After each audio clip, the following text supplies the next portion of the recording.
ಸ್ನೇಹಿತರೆ, ಚರಿತ್ರೆ ಮತ್ತೊಂದು ವಿಡಿಯೋಗೆ ನಿಮಗೆಲ್ಲ ಪ್ರೀತಿಯ ಸ್ವಾಗತ.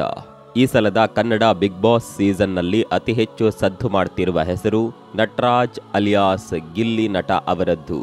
ಬಿಗ್ ಬಾಸ್ಗೆ ಬರುವ ಮುನ್ನವೇ ಈ ಗಿಲ್ಲಿ ನಟ ಹಲವಾರು ಕಿರುತೆರೆಯ ಕಾರ್ಯಕ್ರಮಗಳ ಮೂಲಕ, ಲೈವ್ ಶಾರ್ಟ್ ಮೂವಿಗಳ ಮೂಲಕ ಹೆಸರುವಾಸಿಯಾಗಿದ್ದರು.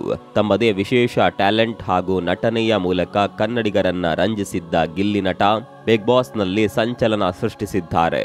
ಈ ಸಲ ಅವರಿಂದಲೇ ಆ ಶೋಗೆ ಹೆಚ್ಚು TRP ಹಾಗೂ ಜನಪ್ರಿಯತೆ ಸಿಗ್ತಾ ಇದೆ ಅನ್ನೋದು ಟಾಕ್ ಆಫ್ ದಿ ಟೌನ್. ನಾವು ಬಿಗ್ ಬಾಸ್ ನೋಡ್ತಿರೋದೇ ಗಿಲ್ಲಿ ನಟನಿಂದಾಗಿ. ಅವನೊಬ್ಬ ಅದರಲ್ಲಿ ಇರಲಿಲ್ಲ ಅಂದಿದ್ರೆ ಈ ಸಲ ಆ ಶೋ ಅಷ್ಟೇನು ಆಸಕ್ತಿಯಿಂದ ಕೂಡಿರ್ತಾ ಇರಲಿಲ್ಲ. ಗಿಲ್ಲಿ ನಟ ಇದ್ರೆ ಆ ಶೋಗೊಂದು ಕಳೆ. ಅವನು ಹೊರಟೋದ್ರೆ ನಾವು ಅದನ್ನ ನೋಡೋದೇ ಇಲ್ಲ ಅಂತ ಅನೇಕರು ಅಭಿಪ್ರಾಯ ಪಡ್ತಿದ್ದಾರೆ. ಈ ಸಲ ಇತರೆಲ್ಲ ಸ್ಪರ್ಧಿಗಳಿಗಿಂತಲೂ ಗಿಲ್ಲಿ ನಟನಿಗೆ ಅತ್ಯುತ್ತಮವಾದ ಜನ ಬೆಂಬಲ ಸಿಗ್ತಾ ಇದೆ. ಪ್ರತಿ ಎಪಿಸೋಡ್ನಲ್ಲೂ ಸಹ ಹೀರೋಯಿಸಂ ಪ್ರದರ್ಶಿಸ್ತಾ ಇರುವ ಈ ಗಿಲ್ಲಿ ನಟ ಯಾರು, ಅವರ ಹಿನ್ನೆಲೆ ಏನು, ಇವತ್ತು ಇಷ್ಟೆಲ್ಲ ಪ್ರಸಿದ್ಧಿ ಪಡೆಯುವ ಮುನ್ನ ಅವರು ಅನುಭವಿಸಿದ ಸಂಕಷ್ಟಗಳೇನು ಎನ್ನುವ ಮೊದಲಾದ ಸಂಗತಿಗಳ ಬಗ್ಗೆ ಇಂದಿನ ಈ ವಿಡಿಯೋದಲ್ಲಿ ಚರ್ಚಿಸೋಣ ಬನ್ನಿ.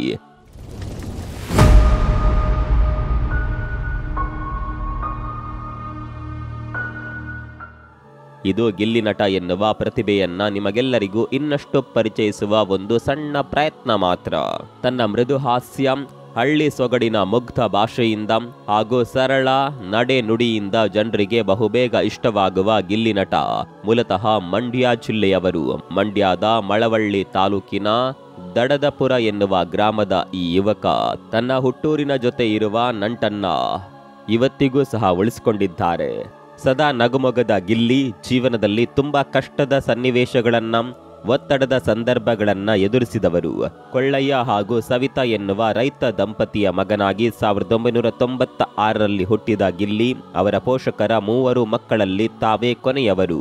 ಇವರ ನಿಜವಾದ ಹೆಸರು ನಟರಾಜ್ ಅಂತ. ಇವರಿಗೆ ಪವಿತ್ರ ಹಾಗೂ ನರೇಂದ್ರ ಎಂಬ ಅಕ್ಕ ಅಣ್ಣ ಇದ್ದಾರೆ. ಇವರ ತಂದೆ ಕೃಷಿಕರು. ದಡದಪುರದಲ್ಲಿ ಇವರದ್ದೇ ಎನ್ನಲಾದ ಒಂದಷ್ಟು ಜಮೀನಿತ್ತು. ಅದರಲ್ಲಿ ಹಗಲಿರುಳು ಕಷ್ಟಪಡ್ತಿದ್ದ ಇವರ ತಂದೆ ಅದರಲ್ಲಿ ಬರ್ತಿದ್ದ ಉತ್ಪತ್ತಿಯಿಂದ ಸಂಸಾರವನ್ನ ಸಾಕ್ತಾ ಇದ್ರು. ನಟರಾಜ್ ದಡದಪುರದ ಸರ್ಕಾರಿ ಶಾಲೆಯಲ್ಲಿ 7ನೇ ತರಗತಿವರೆಗೆ ಓದಿದ್ರು ಹಾಗೂ ಪಕ್ಕದೂರಾದ ಬಂಡೂರ್ನಲ್ಲಿ ಅವರು ತಮ್ಮ ಹೈಸ್ಕೂಲ್ ಶಿಕ್ಷಣವನ್ನ ನೆರವೇರಿಸಿದ್ರು. ಚಿಕ್ಕಂದಿನಿಂದಲೂ ತುಂಬಾ ಚುರುಕು ಹುಡುಗನಾಗಿದ್ದ ನಟರಾಜ್ಗೆ ಓದಿನಲ್ಲಿ ಅಷ್ಟೊಂದು ಆಸಕ್ತಿ ಇರಲಿಲ್ಲ. ಇವರಿಗೆ ಆಗಿನಿಂದಲೂ ಸಹ ಕ್ರೀಡೆ, ಡ್ಯಾನ್ಸ್, ಅಭಿನಯ ಈ ರೀತಿಯ ಸಾಂಸ್ಕೃತಿಕ ಹಾಗೂ ಕಲಾತ್ಮಕ ಚಟುವಟಿಕೆಗಳಲ್ಲಿ ಹೆಚ್ಚು ಆಸಕ್ತಿ ಇತ್ತು. ಶಾಲಾ ಕಾರ್ಯಕ್ರಮಗಳಲ್ಲಿ ಹಾಗೂ ಇತರೆ ಸಾಂಸ್ಕೃತಿಕ ಸಭೆಗಳಲ್ಲಿ ನಟರಾಜ್ ಸಕ್ರಿಯರಾಗಿ ಭಾಗವಹಿಸ್ತಾ ಇದ್ರು. 10ನೇ ತರಗತಿ ಮುಗಿದ ನಂತರ ಅವರು ITIಗೆ ಜಾಯ್ನ್ ಆದ್ರು. ಇವರ ತಂದೆಗೆ ಮಗನನ್ನ SSLC ಆದ ನಂತರ PUC ಓದಿಸಿ ಡಿಗ್ರಿ ಮಾಡಿಸುವ ಆಸೆ ಇತ್ತು.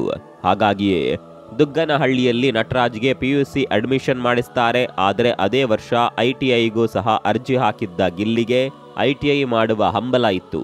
ಅದಕ್ಕೆ ಅವರು ಸೆಲೆಕ್ಟ್ ಆದಾಗ ಅವರು PUC ಅರ್ಧಕ್ಕೆ ನಿಲ್ಲಿಸಿ KM ದೊಡ್ಡಿಯ ಕಾಲೇಜಿನಲ್ಲಿ ITI ಸೇರ್ಕೊಳ್ತಾರೆ.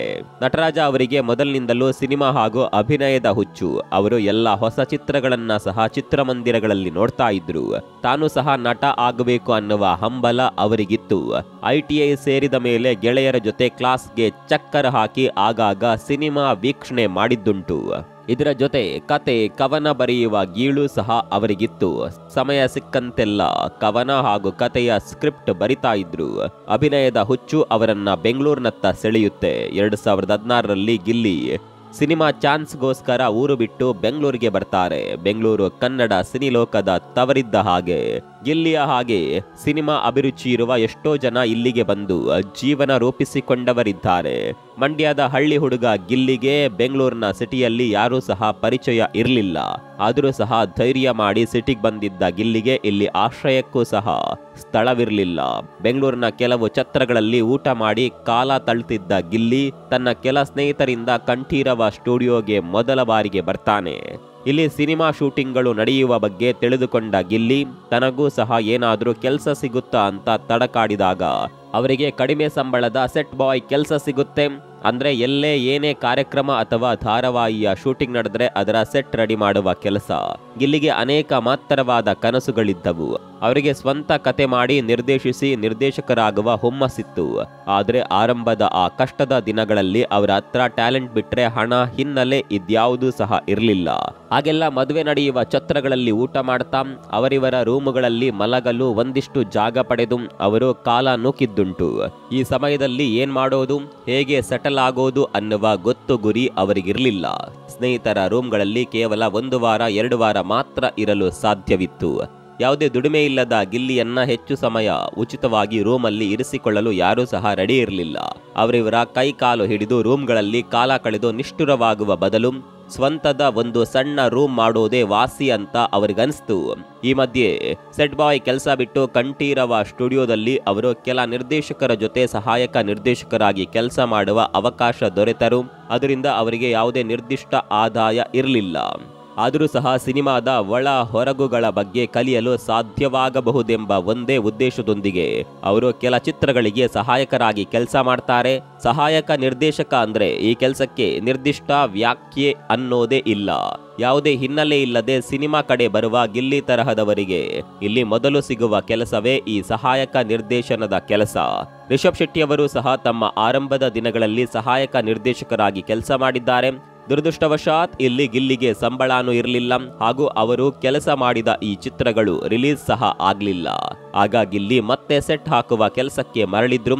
ಅಟ್ಲೀಸ್ಟ್ ಅಲ್ಲಿ ಒಂದು ಸೆಟ್ ಹಾಕಿದ್ರೆ ಇಷ್ಟು ಪೇಮೆಂಟ್ ಆದ್ರೂ ಕೊಡ್ತಾರೆ ಅಂತ ಅವರು ಅನೇಕ ಧಾರಾವಾಹಿಗಳಿಗೆ ಹಾಗೂ ವಾಹಿನಿಗಳ ಎಷ್ಟೋ ಶೋಗಳಿಗೆ ಸೆಟ್ ಹಾಕಿದ್ದಾರೆ. ಸೀತಾ ವಲ್ಲಭ ಎನ್ನುವ ಧಾರಾವಾಹಿಗೆ ಅವರು ಸೆಟ್ ಹಾಕುವ ಕೆಲಸ ಮಾಡುವಾಗ ಅವರಿಗೆ ಅದರಲ್ಲೇ ಒಂದು ಸಣ್ಣ ಮೆಕ್ಯಾನಿಕ್ ಪಾತ್ರ ಕೂಡ ಸಿಕ್ತು. ಜಿ ವಾಹಿನಿಯ ಕಾಮಿಡಿ ಕಿಲಾಡಿಗಳು ಶೋಗೆ ಸೆಟ್ ಹಾಕುವಾಗ ಅಲ್ಲಿ ಕೆಲಸ ಮಾಡುವ ಅನೇಕರಿಗೆ ಇವರ ಪರಿಚಯ ಆಗುತ್ತೆ. ಇವರು ನೋಡಲು ಸಣ್ಣಗೆ ಇದ್ದಿದ್ರಿಂದ ಅಲ್ಲಿ ಕೆಲವರು ಇವರನ್ನ ಗಿಲ್ಲಿ ದಾಂಡು ಅಂತ ಕರೆಯಲು ಶುರು ಮಾಡಿದ್ರು. ಆ ಮೂಲಕ ನಟರಾಜ್ ಗಿಲ್ಲಿ ಅಲಿಯಾಸ್ ಗಿಲ್ಲಿ ನಟ ಆಗಿ ಗುರುತಿಸಿಕೊಳ್ಳಲು ಸಾಧ್ಯವಾಗಿದ್ದು. ಹೀಗೆ ಅವರು ಎಷ್ಟೇ ಶ್ರಮ ಹಾಕಿದ್ರೂ ಸಹ ಅವರ ನಟನೆಯ ಆಸೆ ಕೈಗೂಡದೆ ಹೋದಾಗ ಅದರಿಂದ ಅವರಿಗೆ ನಿರಾಶೆ ಉಂಟಾದ್ರು. ನಟನೆಯ ಛಲವಿಡದ ಗಿಲ್ಲಿ ತಮ್ಮಲ್ಲಿದ್ದ ಪ್ರತಿಭೆಗೆ ತಾವೇ ಸಾಣೆ ಹಿಡಿಯಲು ಶುರು ಮಾಡ್ತಾರೆ. ಅವರ ಬಳಿ ಆಗ ಒಂದಷ್ಟು ಸ್ವಂತದ ಕಾನ್ಸೆಪ್ಟ್ ಇದ್ವು.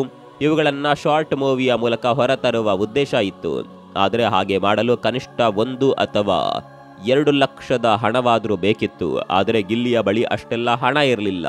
ಆದರೂ ಧೃತಿಗೆಡದ ಗಿಲ್ಲಿ ಹೆಚ್ಚು ಖರ್ಚು ಮಾಡದೆ ಸುಲಭವಾಗಿ ಮೂವಿ ಮಾಡಲು ಯೋಚಿಸಿದಾಗ ಅವರಿಗೆ ಹೊಳೆದಿದ್ದೆ ಫೇಸ್ಬುಕ್ ಲೈವ್ ಮೆಥಡ್.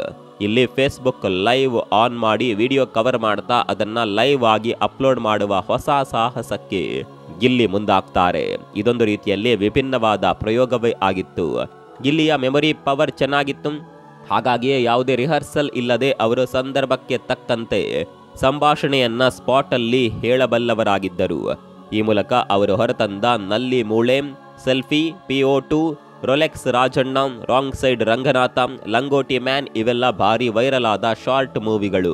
ಅದರಲ್ಲೂ ಅವರ ನಲ್ಲಿ ಮೂಳೆ ಚಿತ್ರ ಫೇಸ್ಬುಕ್ನಲ್ಲಿ ಬಂದಾಗ ಅದು ಅವರನ್ನ ಖ್ಯಾತಿಯ ಮುನ್ನೆಲೆಗೆ ತಂದು ನಿಲ್ಲಿಸಿತು. ಗ್ರಾಮೀಣ ಭಾಗದ ಬಾಡೂಟದ ಸಭೆ ಸಮಾರಂಭಗಳಲ್ಲಿ ಆಹ್ವಾನಿತನಾದ ವ್ಯಕ್ತಿಯೊಬ್ಬನಿಗೆ ಊಟಕ್ಕೆ ನಲ್ಲಿ ಮೂಳೆ ಎಕ್ಸ್ಟ್ರಾ ಹಾಕದೇ ಇದ್ದಾಗ ಆ ಸಣ್ಣ ವಿಷಯಕ್ಕೆ ಅವನು ಹೇಗೆಲ್ಲ ಡಿಸ್ಟರ್ಬ್ ಆಗಬಹುದು ಎನ್ನುವ ಸಾಧಾರಣ ಕಾನ್ಸೆಪ್ಟ್ನೇ ಗಿಲ್ಲಿ ಇದರಲ್ಲಿ ನೂತನ ಶೈಲಿಯಲ್ಲಿ ತೋರಿಸಿದ್ದರು. ಇಂತಹ ಕತೆಗಳು ನಮ್ಮ ಸುತ್ತಮುತ್ತಲಿನ ಸ್ಥಳಗಳಲ್ಲೇ ನಡೆಯುತ್ತವೆ. ಅವುಗಳನ್ನ ಅಬ್ಸರ್ವ್ ಮಾಡುವ ದೃಷ್ಟಿಕೋನ ಇರಬೇಕಷ್ಟೇ. ಗಿಲ್ಲಿ ಸಮಾಜದ ನಡುವೆ ಬೆಳೆದ ವ್ಯಕ್ತಿ. ಹಾಗಾಗಿ ಅಲ್ಲಿ ನಡೆಯುವ ಇಂತಹ ಜನರಲ್ ಪ್ರಸಂಗಗಳ ಬಗ್ಗೆ ಅವರಿಗೆ ಜ್ಞಾನ ಇದೆ. ಅದನ್ನೇ ತುಸು ಅತಿರೇಕವಾಗಿ ಅತಿರಂಚಿತವಾಗಿ ತೋರಿಸಿದಾಗ ಅಲ್ಲೊಂದು ಕತೆಯ ಕಾನ್ಸೆಪ್ಟ್ ಹುಟ್ಟುತ್ತೆ. ಗಿಲ್ಲಿ ಈ ಹೊಸ ಪ್ರಯೋಗ ಮಾಡಿದ್ದು ಒಂದು ರೀತಿ ಒಳ್ಳೆಯದೇ. ತಮ್ಮ ಇಂತಹ ಶಾರ್ಟ್ ಮೂವಿಗಳಿಂದಲೇ ಅವರು ಕಿರುತೆರೆಗೂ ಸಹ ಪರಿಚಯವಾಗುವಂತಾಗಿದ್ದು. ಧಮಾಕ ಹಾಗೂ ಲಂಗೋಟಿ ಮ್ಯಾನ್ ಮೊದಲಾದ ಸಿನಿಮಾಗಳಿಗೆ ಕತೆ ಬರೆಯುವ ಮೂಲಕ ಅವುಗಳ ತೆರೆಯ ಹಿಂದೆಯೂ ಸಹ ಕೆಲಸ ಮಾಡಿದ ಗಿಲ್ಲಿ 2022ರ ಕಾಮಿಡಿ ಕಿಲಾಡಿಗಳು 4ನೇ ಸೀಸನ್ಗೆ ಕೊನೆಗೂ ಸ್ಪರ್ಧಿಯಾಗಿ ಮೊದಲ ಬಾರಿಗೆ ಆಯ್ಕೆಯಾಗ್ತಾರೆ. ಕಾಮಿಡಿ ಕಿಲಾಡಿಗಳು ಶೋ ವೈವಿಧ್ಯಮಯ ಪ್ರತಿಭೆಗಳ ರಂಗಮಂದಿರವಿದ್ದ ಹಾಗೆ. ಈ ಶೋ ಮೂಲಕ ನಾಡಿನ ಅನೇಕ ಪ್ರತಿಭೆಗಳು ಬೆಳಕಿಗೆ ಬಂದಿವೆ. ಅವುಗಳ ಪೈಕಿ ಗಿಲ್ಲಿ ನಟ ಕೂಡ ಒಬ್ಬರು. ಬಹಳ ಈಚೆಗೆ ಗಿಲ್ಲಿ ಹಾಗೂ ಗಗನ ಈ ಇಬ್ಬರ ಜುಗಲ್ ಬಂದಿ ತುಂಬಾನೇ ಫೇಮಸ್ ಆಗಿತ್ತು. ಗಿಲ್ಲಿ ಹಾಗೂ ಗಗನ ಇಬ್ರು ಸಹ ಪರಸ್ಪರ ಲವ್ ಮಾಡ್ತಾ ಇದ್ದಾರೆ ಎನ್ನುವ ಗುಲ್ಲೆದ್ದಿತ್ತು. ಆದರೆ ಇದೆಲ್ಲ ಕೇವಲ ಶೋ ಗಿಮಿಕ್ ಅಷ್ಟೇ. ಅದರ TRP ಹಾಗೂ ವೀಕ್ಷಣೆ ಜಾಸ್ತಿ ಆಗ್ಲಿ ಅಂತ ಹೀಗ್ ಮಾಡಲಾಗಿದೆ. ಗಿಲ್ಲಿ ಇಂತಹ ಅನೇಕ ಶೋಗಳಲ್ಲಿ ಅಭಿನಯ, ಡ್ಯಾನ್ಸ್ ಮೊದಲಾದವುಗಳ ಮೂಲಕ ಕನ್ನಡಿಗರನ್ನ ರಂಜಿಸಿದ್ದರೂ ಸಹ ಅವರ ನಿಜವಾದ ಪ್ರತಿಭೆ ಹೊರಹೊಮ್ಮಿದ್ದು ಅವರ ಫೇಸ್ಬುಕ್ ಲೈವ್ ಮೂಲಕ ಹೊರಬಂದ ಶಾರ್ಟ್ ಮೂವಿಗಳಲ್ಲಿ. ಹೆಚ್ಚು ಓದಿರದ ಗಿಲ್ಲಿ ಅದ್ಭುತವಾದ ಗ್ರಾಮೀಣ ಪ್ರತಿಭೆ, ಸಮಯಕ್ಕೆ ತಕ್ಕ ಹಾಸ್ಯ, ಮಾತುಗಾರಿಕೆ, ಹಾವ ಭಾವ ಈ ಎಲ್ಲವುಗಳ ಬಗ್ಗೆ ಅವರಲ್ಲಿ ಆಳವಾದ ಜ್ಞಾನ ಇದೆ. ಈ ಸಲ ಬಿಗ್ ಬಾಸ್ಗೆ ಬಂದಿರುವ ಗಿಲ್ಲಿ ಜನರ ಮನಸೂರೆ ಮಾಡಿದ್ದಾರೆ. ಗಿಲ್ಲಿ ಹಾಗೂ ಕಾವ್ಯ ಈ ಇಬ್ಬರ ನಡುವೆ ಏನೋ ಸಮಥಿಂಗ್ ಇದೆ ಅಂತ ಸುದ್ದಿ ಇದ್ದರೂ ಅದೆಲ್ಲ ಜನರ ಮನರಂಜನೆಗೆ ಮಾತ್ರ ಮೀಸಲು. ಆದರೂ ಸಹ ಇವರ ಜೋಡಿ ಜನರಿಗೆ ಇಷ್ಟವಾಗಿರೋದಂತೂ ನಿಜ. ಗಿಲ್ಲಿ ಮೊದಲಿನಿಂದಲೂ ಅತ್ಯುತ್ತಮ ಎಂಟರ್ಟೈನ್ಮೆಂಟ್ ಕೊಡುತ್ತಲೇ ಬಂದ ವ್ಯಕ್ತಿ. ಇತರೆ ಸ್ಪರ್ಧಿಗಳಾದ ಅಶ್ವಿನಿ ಗೌಡ, ಜಾಹ್ನವಿ ಮೊದಲಾದವರಿಗೆ ಸರಿಯಾದ ರೀತಿಯಲ್ಲಿ ಟಕ್ಕರ್ ಕೊಡುವ ಗಿಲ್ಲಿ ಅನವಶ್ಯಕವಾಗಿ ಯಾರೊಂದಿಗೂ ಗಲಾಟೆ ಮಾಡಿದವರಲ್ಲ.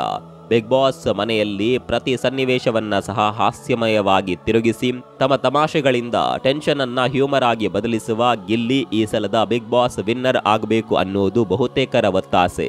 29 ವರ್ಷ ವಯಸ್ಸಿನ ಗಿಲ್ಲಿ ಇನ್ನೂ ಸಹ ಸಿಂಗಲ್. ಇಲ್ಲಿ ಯಾರು ಹೀರೋಗಳನ್ನ ಹುಟ್ಟಾಕೊಲ್ಲ, ನಮಗ್ ನಾವೇ ಹೀರೋ ಆಗಬೇಕು ಎನ್ನುವ ಮಾತಿಗೆ ಪ್ರಸ್ತುತ ಗಿಲ್ಲಿಯ ಪ್ರಯತ್ನಗಳು ಹಿಡಿದ ಕನ್ನಡಿಯಂತಿವೆ. ಇದಿಷ್ಟು ಸಹ ಈ ಗಿಲ್ಲಿ ನಟನ ಬಗ್ಗೆ ನೀವು ಈ ವಿಡಿಯೋದಲ್ಲಿ ತಿಳಿಯಬಹುದಾದ ಒಂದಷ್ಟು ಮಾಹಿತಿ. ಗಿಲ್ಲಿ ನಟನ ಬಗ್ಗೆ ನಿಮ್ಮ ಅಭಿಪ್ರಾಯವನ್ನ ಕಾಮೆಂಟ್ ಮಾಡಿ. ಮತ್ತೊಂದು ವಿಡಿಯೋದಲ್ಲಿ ಸಿಗೋಣ. ಅಲ್ಲಿವರೆಗೂ ನಮಸ್ಕಾರ.